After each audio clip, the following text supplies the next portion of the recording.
A Coconut Named Bob, written by Austin Weaver, illustrated by Dawn Robinson. And I got my own little Bob Coconut here to do the story with us. So he'll be watching from over here.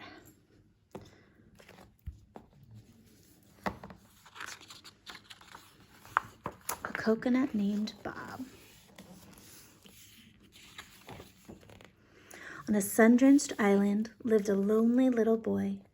He had few friends besides his dad and the fishermen on the wharf. Most of the time he worked for the fishermen, selling their catch in the market. When there were no fish to sell, he gathered coconuts, the way his father had taught him.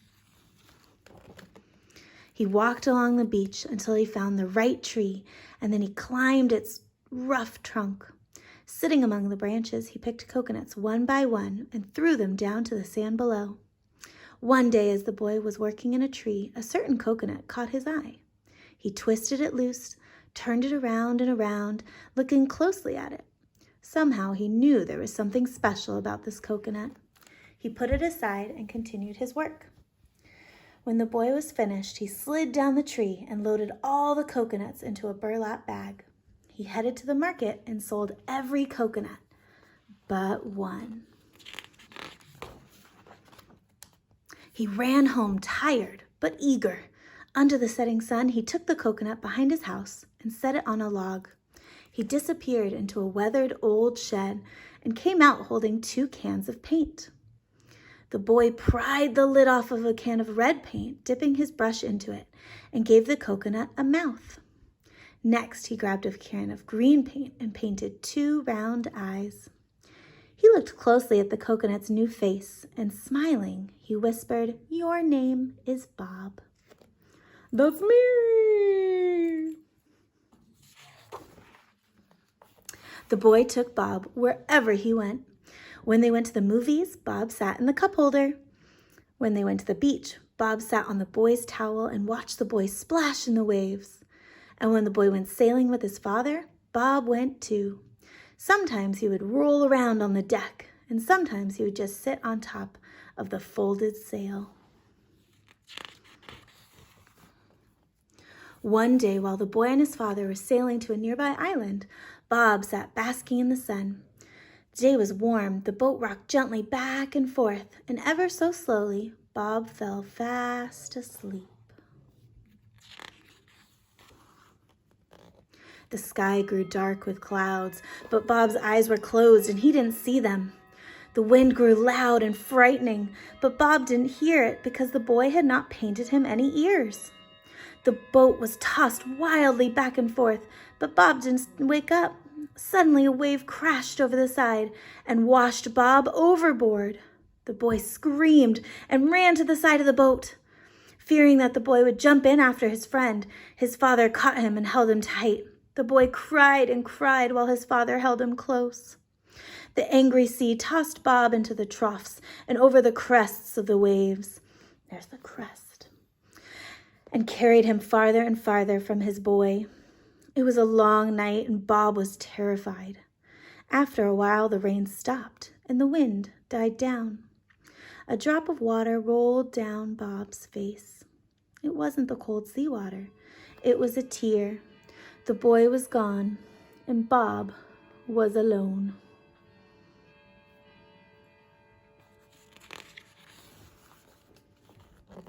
Next morning, the boy got up, dried tears on his face. He sat on the edge of the boat and began to cry again, letting his tears fall into the water. The sky was gray and the wind was cold, but the storm was over.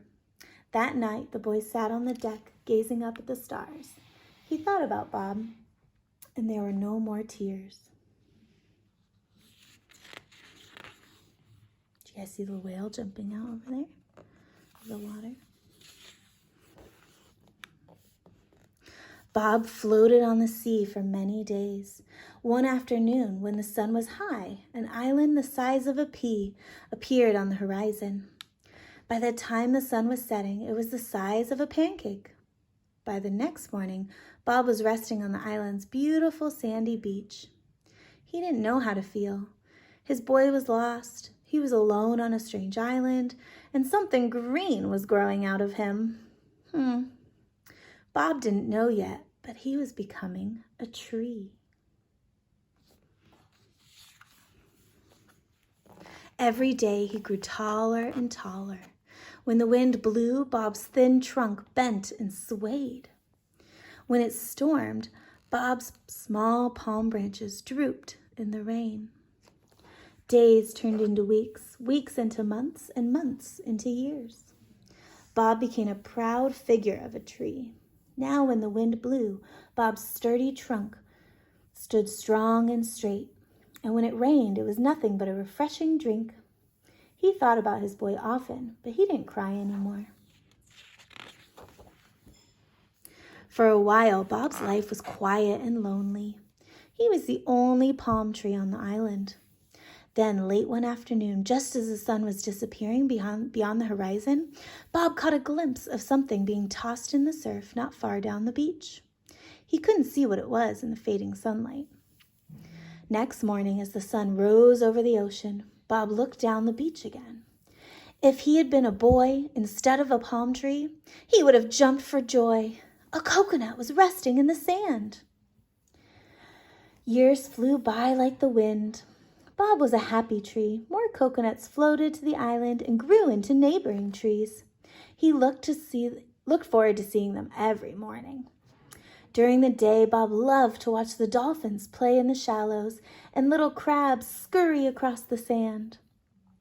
Bob's life was a good one, but even after all the years, he still wished his boy could be a part of it. One bright, sunshiny day, Bob was watching the crabs and dolphins when he happened to glance out over the ocean. He saw seagulls diving for fish, and farther away, something else. Almost not believing his eyes, Bob blinked and looked again. There on the horizon was a sailboat the size of a pea.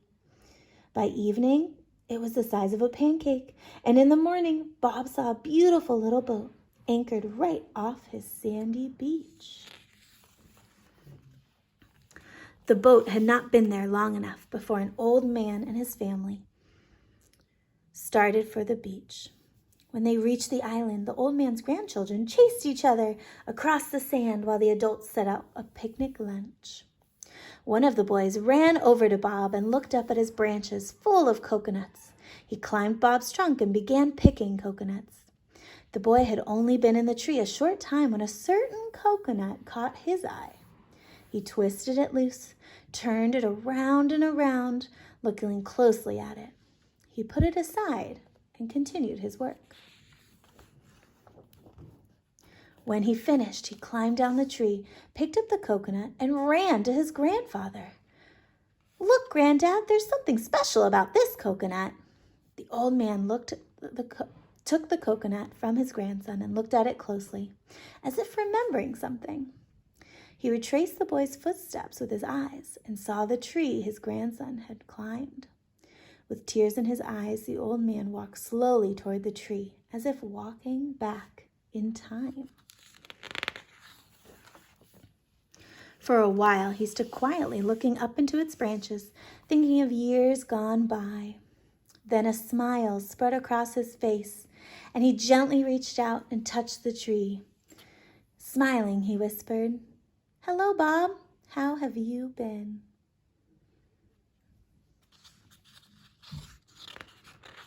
I bet Bob was smiling back at him, huh?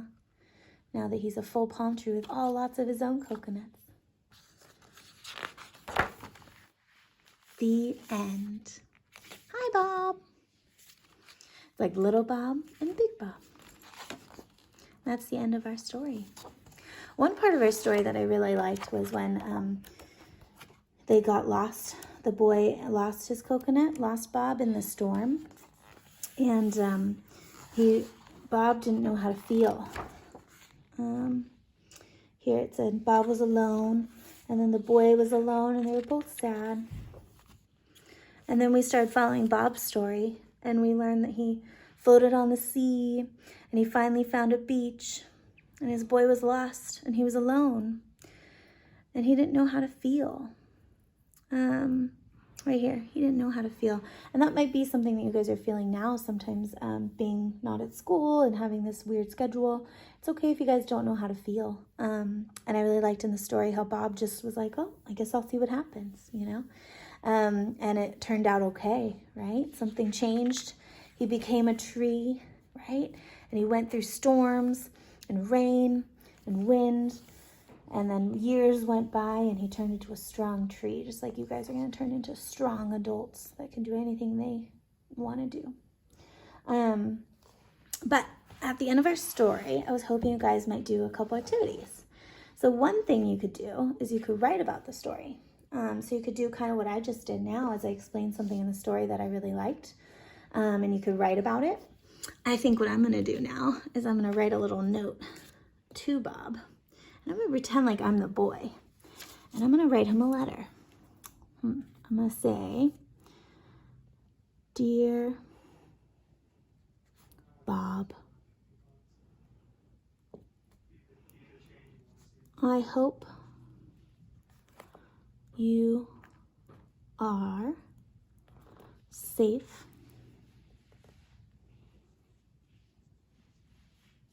I'm going to zoom it in a little bit for you guys. I hope you are safe and happy.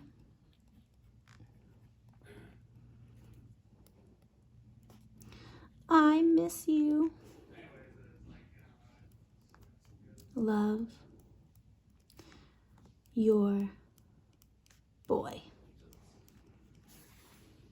Now I wrote him a little note, so now I'm going to send it to him. I'm going to fold it up. One more time. Crease. And then, did you know my Bob has a very cool zipper. And it even says a coconut named Bob. I'm opening it up. I'm going to send him my letter. Bloop. Close him up. Maybe tomorrow he'll write me back a letter and I can read it to you during our Zoom call. All right, thanks, Bob. Now Bob's going to watch while we do some activities together. So I'm going to put him over here. All right, one of the activities I sent home to kind of inspire you is for you to find out some of the foods you might have around your house. And I thought you could make your own palm tree, just like Bob turned into a palm tree.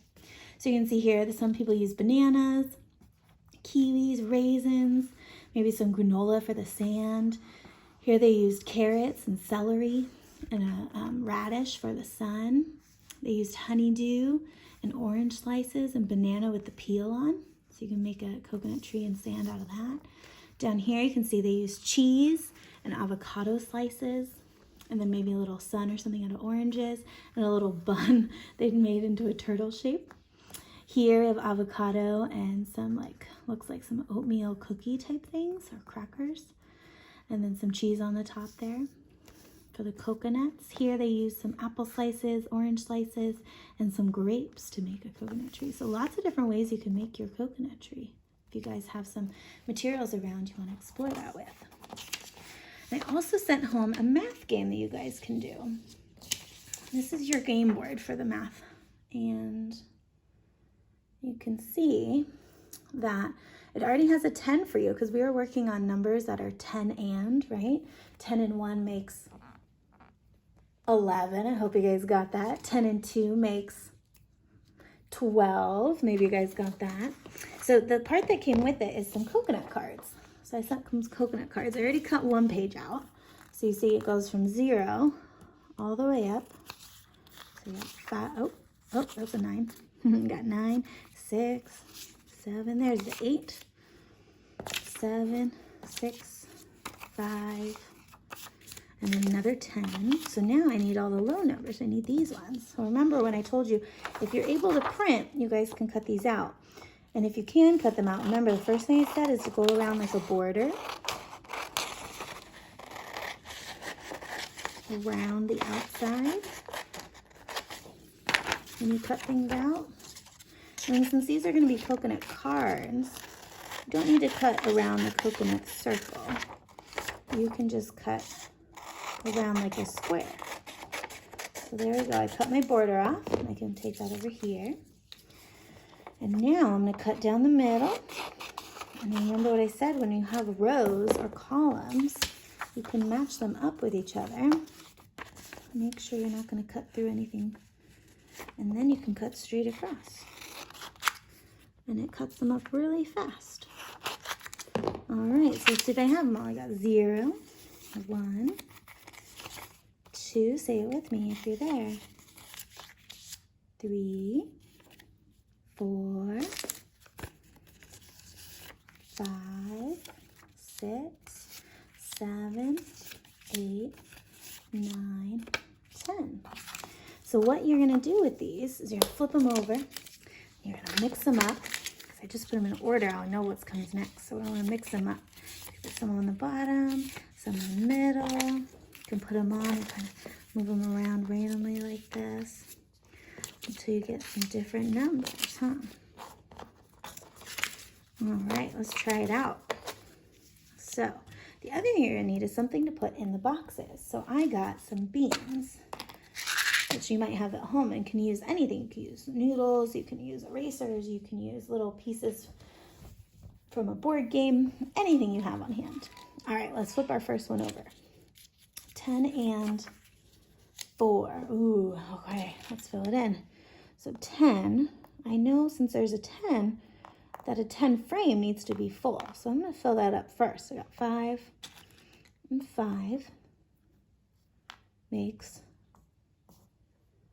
10. Awesome. All right, so I got my 10. Now I need my, yes, my 4. Thank you. All right, do I start down here? No. Do I start in the middle? No. You guys know you start on the left. So left in the top. We go across 1, 2, 3, 4. All right, I got 10 and 4. 10, 4, what does that make? 14. And if you want, you could even write that down on a separate piece of paper. Or you could use your scrap paper too. So I could say 10 plus 4 equals 14. Let's do another one together. All right, I'll take my 4. I'm gonna take these off. Now, tricky, but true. There's actually, you could leave your 10 there, just like that's already there. So now instead of the 4, I already did the 4, so I'm going to put that down over here. Now I want to show a new number. Ooh, 10 and 1. Let's do that one. 10 and 1 makes, yeah, 11. 10 plus 1 equals 11. I'm going to do one, or I can make a pile like this. You can just go right on top. 5. 1, 2, 3, 4, 5. Fill it in. You can count by 5s. 5, 10, 15. You can write that one down too. 10 plus 5 equals 15. Wow. Now, if you don't have the ability to print these out at home, that is totally okay. Instead, you could do this. So let me show you what you would do. You can make your own board. So when you draw a 10 frame, remember you want to draw a big rectangle. Longer, definitely longer than it is tall. Okay, 2 rows, so you need to put a line through the middle. And then what you want to do is kind of start in the middle and make a box. And then you want to make another line on the left and another line on the right. And then you have a 10 frame. You can make another one. Now, if you need help with this, ask your parents, okay? Because this is kind of tricky. This part here, because you need 4 lines, but 5 spaces. So that's why I always start with the middle ones. 1, 2, now 2 more, 3, 4, and then they're somewhat even boxes there, okay? I'm gonna fill in my 10 because I know everything is 10 and, right? Okay, got my 10, so I need to put my 10 here, 10. And then what I was using, if I didn't have my printer, you can get cards. And I brought some of our cards from our classroom. And you need to go through a deck of cards and make sure you just take out all the numbers you need, right? I got my 10, it comes down from 10. 9, 8, 7, 6, 5, 4, 3, 2. And then with deck of cards, 1, see those symbol, there's only one symbol here. It's actually called an ace, but you guys can call it 1 because there's one symbol. See how this one has 2 symbols, 3 symbols, 4. And my deck of cards has the hearts, the diamonds, the spades, and clubs. So different symbols, but don't worry about them. Just remember to count them if you need help remembering what the number is. Okay. So instead, I would take these as my coconut cards. So if I didn't have these, right, and I mix them up so I can't tell what they are, right, flip them here. Ooh, gotta fix my 10. And now I can flip over one at a time. Oh my gosh, that's a big number. 10 and 10. Whew, I wonder what that makes.